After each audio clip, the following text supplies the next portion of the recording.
রাম নারায়ণ রাম।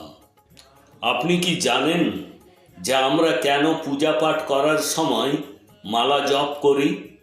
যত ধর্ম আছে সেই সব ধর্মের যারা গুরু রয়েছেন তারা ধ্যান করার জন্য বলেন। তবে মালা জপ করে ঈশ্বরের সাথে নিজেকে সংযুক্ত করে কোনো লাভ নেই, কারণ ঈশ্বর আমাদের ভিতরেই বসে আছেন। আমাদের দরকার কেবল এটিকে জাগ্রত করা, একটি মালা জপ করা, ঈশ্বরের কথা স্মরণ করা এবং উপাসনা করা। এসবের কোনো অর্থ নেই। পৃথিবীতে মানুষের তৈরি ধর্ম অকেজ। আমরা যে ধর্ম সাথে করে জন্মগ্রহণ করেছি তাই হলো আসল ধর্ম। আমাদের বিবেকই হলো ঈশ্বর, আল্লাহ, গড। এই বিবেক আমাদের ভিতরে বসে আছেন। তিনি দেখেন, শুনেন, বুঝতে পারেন। ধ্যান করার জন্য তিনি মনকে লক্ষ্যমাত্রা দেন। মনই কাজ করে, কোনো ব্যক্তি কাজ করে না। মানুষ ভাবেন, চিন্তা করেন, এই চিন্তা ভাবনা উপর থেকেও আসে, এরপর বিবেক মাঝখানে আসে এবং বলে যে এটি করবেন না, ওটি করবেন না, এখন না, পরে করুন। বিবেকই আমাদের গুরু, বিবেক আমাদের ঈশ্বর, আল্লাহ, গড। রাম নারায়ণ রাম স্মরণে রাখুন। বিবেকের কথা হলো সবচেয়ে বড় কথা। ধ্যান নিজেকে জাগ্রত করার জন্য, নিজেকে ভালোবাসার জন্য, নিজেকে সুস্থ রাখার জন্য। ঈশ্বরকে মনে রাখার জন্য সময় দেখা উচিত নয়। আপনি যে কোনো সময়, যে কোনো অবস্থায়, যে কোনো পরিস্থিতিতে ঈশ্বরকে স্মরণ করতে পারেন। পৃথিবী, জল, আলো, বাতাস সবই আমাদের পায়ের নিচে এবং উপরে রয়েছে। এই সমস্ত কিছু আমাদের পদধূলি বা লেগ ডাস্ট হয়ে রয়েছে। তাহলে আমরা কেন তাদের পদধূলি হতে চাই না? রামনারায়ণ রামের কারণে এত মানুষ এই পৃথিবীতে এসেছে। তাই রামনারায়ণ রামই হলো মহাকাশ। মহাকাশেই সৃষ্টি রয়েছে। এতে তারা, গ্রহ, পৃথিবী, জল, আলো, বাতাস সবই রয়েছে। এগুলি সবাই আমাদের সেবক ও দাস। আপনি এদের সেবা গ্রহণ করুন।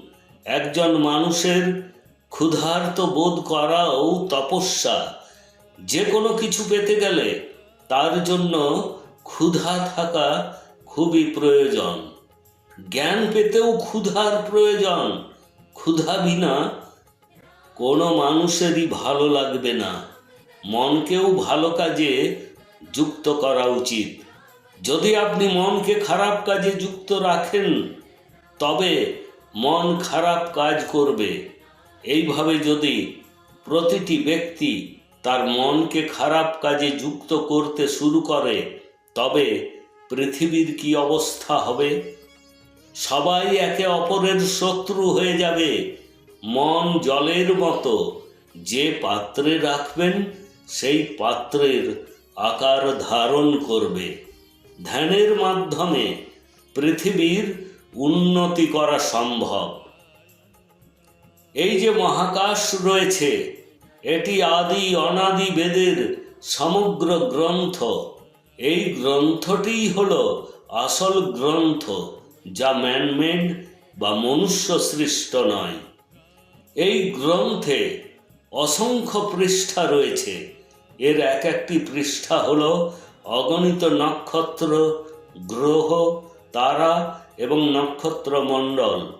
পঞ্চভূত প্রতিটি গ্রহ নক্ষত্রের ভিতরে রয়েছে।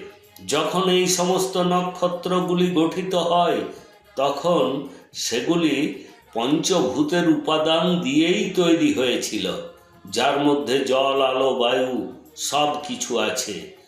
প্রকৃতি এই সমস্ত কিছু থেকেই উদ্ভূত হয়েছে এবং আমাদেরও সৃষ্টি হয়েছে। তাদের শক্তি দিয়েই আমাদের মন, আমাদের বিবেকের উৎপন্ন হয়েছে।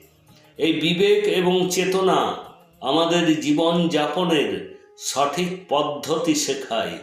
আমাদের বিবেক আমাদেরকে সময়ে সময়ে সতর্ক করে যদি আমরা ভুল কাজ করি। জীবন উন্নত করতে আপনাকে রামনারায়ণ রাম নামের সাথে যুক্ত হতে হবে। এটি একটি বীজ মন্ত্র যা আপনার জীবনে অর্থপূর্ণ পরিবর্তন নিয়ে আসে। এখনো অবধি লক্ষ লক্ষ মানুষ এই নামে যোগ দিয়ে তাদের জীবন উন্নত করেছেন, জীবনের আসল অর্থ বুঝতে পেরেছেন। তাহলে আপনি কেন বিলম্ব করছেন? আপনিও যখনই সময় পাবেন রামনারায়ণ রাম নাম জপ করতে থাকুন। ধীরে ধীরে এই নামটি নিজে নিজেই আপনার শ্বাসের সাথে জড়িয়ে যাবে, আপনার প্রতিটি লোমকূপে যুক্ত হয়ে যাবে।